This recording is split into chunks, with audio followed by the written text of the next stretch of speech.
ఆలస్యం చేయకుండా అతడు ఎంత తెలివిగా అతి తెలివి ప్రదర్శించి కుయుక్తితో యేసును తప్పు పట్టాలని చూశాడో అతని మాటల్లో మనం విందాం. నా పేరు వంశీకృష్ణ. నేను ఒక క్రైస్తవ మతస్థుణ్ణి. నేను యేసు దేవుడు అనే విషయాన్ని బలంగా విశ్వసించి 5 సంవత్సరాలు చర్చికి వెళ్ళడం జరిగింది. తర్వాత మీ యొక్క ప్రసంగాలకు సంబంధించినటువంటి సిడీస్ చూసి యేసు దేవుడు కాదు అని, అల్లాహ్ ఒకడే దేవుడు అని, యేసు అల్లాహ్ ఒక ప్రవక్త అని విశ్వసించి నేను ఇస్లాం స్వీకరించడం జరిగింది. నా యొక్క క్రైస్తవ సోదరుల తరపున నా ప్రశ్న, బైబిల్ గ్రంథంలో కొత్త నిబంధన యోహాను సువార్త 8వ అధ్యాయము 46వ వాక్యంలో ఎవరు నా యందు పాపము ఉన్నదని స్థాపించును అని చెప్పడం జరిగింది. మరి ఈ విషయంలో యేసు యందు ఏ పాపం లేదని అర్థం వస్తుంది. మరి దీనికి మీరు జవాబు ఇవ్వాల్సిందిగా కోరుతున్నాం. మత్తయి సువార్త 3వ అధ్యాయము 13 నుండి 16 వాక్యాలు మనం చూసుకున్నట్లయితే యేసు వారు బాప్తిజం పొందినట్లుగా కూడా కనబడుతుంది. బాప్తిజం పొందడం అంటే ఏమిటి? మారు మనసు పొందడము. తన పాప క్షమాపణ కొరకు మారు మనసు పొందుటకై బాప్తిజం పొందారు. అంటే యేసు పాప క్షమాపణ కొరకు బాప్తిజం పొందారని కూడా బైబిల్ స్థాపిస్తుంది. యేసులో పాపం ఉందని స్థాపిస్తుంది బైబిల్. అతడి పేరు వంశీకృష్ణట. అతడు యేసుక్రీస్తు వారు దేవుడని విశ్వసించి 5 సంవత్సరాలు చర్చికి వెళ్ళాడట. మరి పుట్టుకతో ఎక్కడున్నాడో తెలియదు కానీ, అయితే ఈ సఫీ మాట్లాడిన అనేకమైన సీడీలు విని యేసుక్రీస్తు దేవుడు కాదు అని ఇస్లాం స్వీకరించాడట. తన ప్రశ్న అడుగుతున్నాడు. ఎవరి తరపునట? క్రైస్తవుల తరపున ప్రశ్నట. క్రైస్తవ్యం మంచిది కాదని, యేసు దేవుడు కాదని ఇస్లాం స్వీకరించిన వాడు క్రైస్తవుల తరపున ప్రశ్న అడగవలసిన పని ఏంటి చెప్పండి? అవునా కాదా? ఎందుకు అనంటే ఆ ప్రశ్న అతని చేత ఆ సఫీ మనుషులే అడిగించారండి కావాలని. ఎందుకంటే ఆ 1.5 గంట ప్రసంగంలో సఫీ ఈ విషయం చెప్పడం మర్చిపోయాడు. మర్చిపోయినప్పుడు అతని చేత పురుకొల్పి ప్రశ్న అడిగినట్టుగా వాలంటీర్లో ఒకడండి అతడు.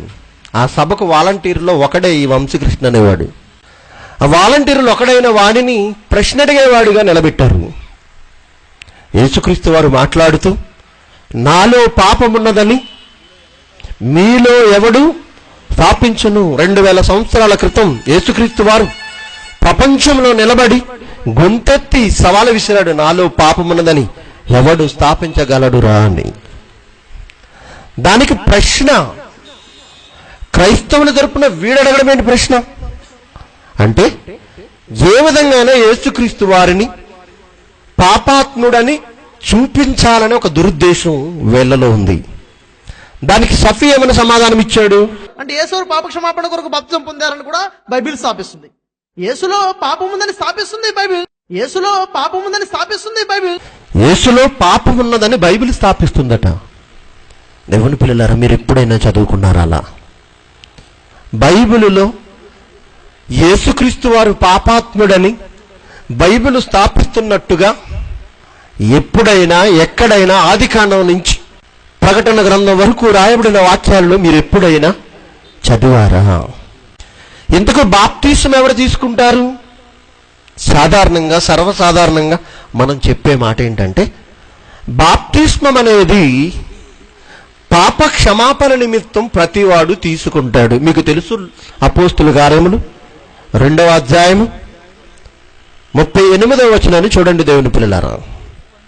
మీరు మారు మనసు పొంది పాప క్షమాపణ నిమిత్తము ప్రతివాడు యేసుక్రీస్తు నామమున బాప్తిస్మము పొందుడి.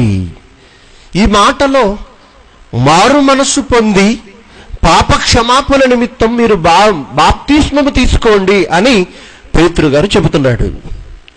ఈ మాటను అదునుగా చేసుకుని ఈ సఫీ అనేవాడు, ఈ మూర్ఖుడు ఏమని మాట్లాడుతున్నాడంటే, యేసును పాపి అని బైబిలే స్థాపిస్తుంది అంటున్నాడు. ఎలా? యేసుక్రీస్తు వారు బాప్తిస్మం తీసుకున్నాడని మీ బైబిల్లో రాయబడింది కదా. మరి బాప్తిస్మం ఎవరు తీసుకుంటారు?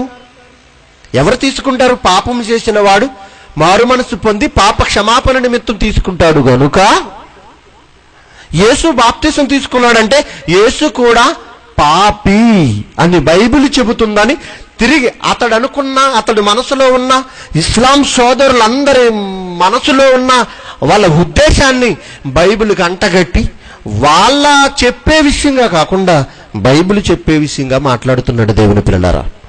ఈ మాట వినగానే, అతడి వాదన వినగానే మీకేమనిపిస్తుంది? నిజమే కదా అనే భావన మనకి కూడా వచ్చేస్తుంది. చాలా మందికి, ఎంతో మంది క్రైస్తవులు ఈరోజు ఇస్లాంలోనికి వెళ్ళిపోతున్నారు దేవుని పిల్లలారా. వాళ్ళు వెళ్ళిపోతున్నారనే బాధ, భయమేమీ కాదండి. కానీ ఏదైతే సత్యమని తెలుసుకున్నారో, ఎవరైతే దేవుడని నమ్మారో, ఏదైతే సరైనదని గ్రంథాన్ని, బైబిల్ని చేతబట్టారో, వాళ్ళు వచ్చిన తర్వాత, నమ్మిన తర్వాత, చదువుకున్న తర్వాత దానిని కాదని, తప్పని వాళ్ళు వెళ్ళిపోతున్నారంటే వాళ్ళ అమాయకులను, బైబిల్ తెలియని వారని మనకు తెలుసు. కానీ ఇలాగే ఊరుకుంటే వాళ్ళ వెళ్ళిపోయిన వారి సంగతి పక్కన పెట్టండి, కానీ బైబిల్కు కలంకం ఏర్పడుతుంది. బైబిల్లోని రాయబడిన దేవుని మాటలు తప్పు అని సమాజానికి సంకేతాలు వెళుతున్నాయి. కాబట్టి ఎలాగైనా వాళ్ళ వాదనకు అడ్డుకట్టలు వేయాలని సుమారు 2 సంవత్సరాలుగా కంకణం కట్టుకుని ఈ సమాజంలో తిరుగుతున్నాను దేవుని పిల్లలారా. ఒకసారి ఆలోచిద్దాం. యేసుక్రీస్తు వారు బాప్తిసం తీసుకున్నాడంటే ఆయన పాపాత్ముడా? యేసుక్రీస్తు వారు పాపి అని బైబిల్ చెప్పిందా? ఆలోచించగలిగితే ఇప్పుడు చదువుకున్న ఈ అపోస్తుల కార్యముల్లోని 2:38 వచనం, ఈ వచనం ఎప్పుడు చెప్పబడిందో మీకు తెలుసు. ఎప్పుడు? యేసుక్రీస్తు వారు సిలువపై చనిపోయి సమాధి చేయబడి 3వ దినమున తిరిగి లేచి పరలోకమునకు వెళ్ళిపోయిన తరువాత సుమారు 10 రోజులకు, అనగా యేసుక్రీస్తు వారు చనిపోయి తిరిగి లేచిన సుమారు 50 రోజులకు పెంతెకొస్తు అనే పండుగ రోజున అపోస్తలులందరూ మేడగదిలో ఉన్నప్పుడు పరిశుద్ధాత్మ వాళ్ళ మీదకి అగ్ని జ్వాలనగా వచ్చినప్పుడు వాళ్ళ అన్య భాషలతో పరిశుద్ధాత్మ ఇచ్చిన వాక్శక్తితో ఆనాటి ఇజ్రాయేలు జనాంగానికి దేవుని మాటలు చెబుతున్నారు. అంటే ఈ మాట, ఈ ఆజ్ఞ ఇచ్చేసరికి, పేతురు గారు ఈ మాట చెప్పేసరికి, యేసుక్రీస్తు వారి బాప్తిసం తీసుకున్నసరికి సుమారుగా 3.5 సంవత్సరాలు గతించింది. యేసుక్రీస్తు వారి బాప్తిసం తీసుకున్నది 30వ ఏట. ఆయన చనిపోయి తిరిగి లేచి పరలోకానికి వెళ్ళిపోయినది 33.5 సంవత్సరం. ఆ తర్వాత కదా ఇది ఆజ్ఞగా పేతురు గారి ద్వారా పరిశుద్ధాత్మ ప్రేరణతో ఇవ్వబడింది. అంటే యేసుక్రీస్తు వారి బాప్తిసం తీసుకునేసరికి బాప్తిస్మం అనేది ఆజ్ఞగా లేదు. ఎప్పుడు ఆజ్ఞగా వచ్చింది? మరొక సందర్భం చూడండి. మార్కు సువార్త 16వ అధ్యాయం 16వ వచనం చూడండి దేవుని పిల్లలారా.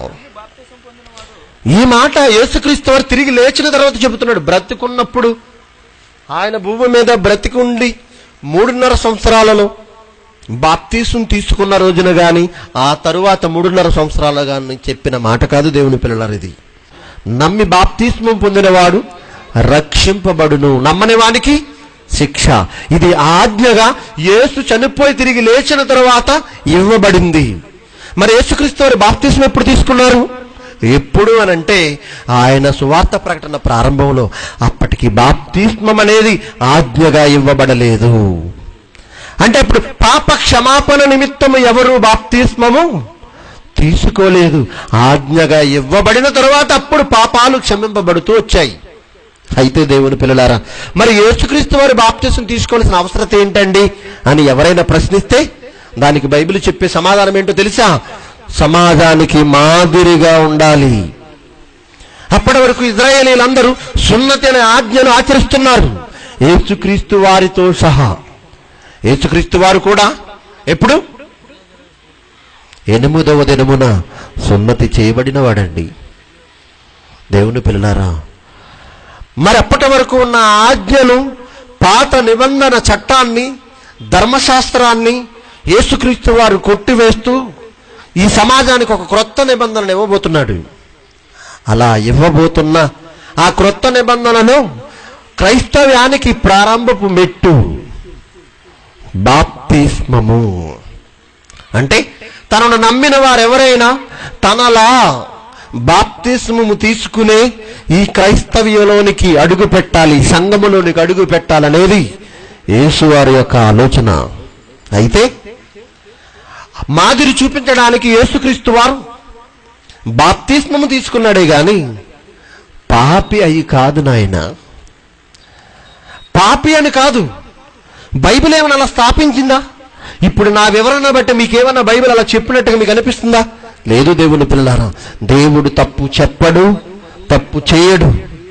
ఆయన ప్రియకుమారుడైన యేసుక్రీస్తు వారు బాప్తిస్మం తీసుకున్నాడంటే సమాజానికి మాదిరి చూపించడానికి. ఎంతో ఎంతో మాదిరి ఆయన చూపించాలి. ఎన్నో విషయాలను శిష్యులు పాదాలు కడుగుతూ, ఇదిగో నేను ఎలాగైతే తగ్గించుకున్నానో నాయకుడిగా ఉండి కూడా మీరు కూడా ఇలా తగ్గించుకుని ఉండాలని చెప్పడానికి ముందుగా ఆయన చేసి చూపించాడు. శత్రువును ప్రేమించండి, మీ శత్రువును ప్రేమించండి, మిమ్మల్ని హింసించే వారి కొరకు ప్రార్థన చేయండి అని చెప్పిన యేసు ముందుగా చేసి చూపించాడు. తనను అప్పగించడానికి సిద్ధపడిన యోధా ఇస్కరియోతు గురించి ముందే తెలిసిన, అతడు శత్రువు అని ముందే తెలిసిన యేసు అతన్ని ప్రేమించాడు, అతని కోసం ప్రార్థన చేశాడు. దేవుని పిల్లారా, అంటే ఈ సమాజానికి తనను నమ్మిన వారు సమాజానికే మాదిరిగా ఉండాలని మొట్టమొదటిగా ఆయన మాదిరి చూపించడానికి యేసుక్రీస్తు వారు బాప్తిస్మం తీసుకున్నాడు, కానీ పాపి అని మాత్రం కాదు. దేవుని పిల్లారా, ఆలోచించండి. అంటే దీనిని బట్టి యేసుక్రీస్తు వారు బాప్తిస్మం తీసుకున్నది పాప క్షమాపణ నిమిత్తము కాదు అని ఆయన మాటల్లోనే చెప్పినట్టుగా, నాలో పాపమున్నదని ఎవడు స్థాపించగలడని ఆనాటికి ఈనాటికి ఆయన వచ్చే రెండవ రాకడి వరకు ప్రపంచంలో ఎవడు వేలెత్తు చూపించడానికి సరిపోని వాడే యేసుక్రీస్తు వారు. దేవుని పిల్లారా, ప్రపంచంలో ఎవరు పరిశుద్ధుడు ఉన్నాడు అని ఒకవేళ ప్రపంచవ్యాప్తంగా ఎలక్షన్ పెడితే ఓట్ల అధిక శాతం క్రైస్తవేతరుల నుండి కూడా, మేధావుల నుండి కూడా, క్రైస్తవుల నుండి కూడా ఎవరికి ఓట్లు ఎక్కువ పడతాయి? ఎవరికి చెప్పండి దేవుని పిల్లారా? యేసుక్రీస్తుకి. అంటే పరిశుద్ధుడు అనేవాడు ఎవరైనా ఉన్నారు అంటే తండ్రైన దేవుని తరువాత ఈ భూమి మీద ఎవరు? యేసుక్రీస్తు వారు మాత్రం. ఆ తర్వాత ఎవరైనా జాబితాలోనికి వెళ్ళొచ్చు.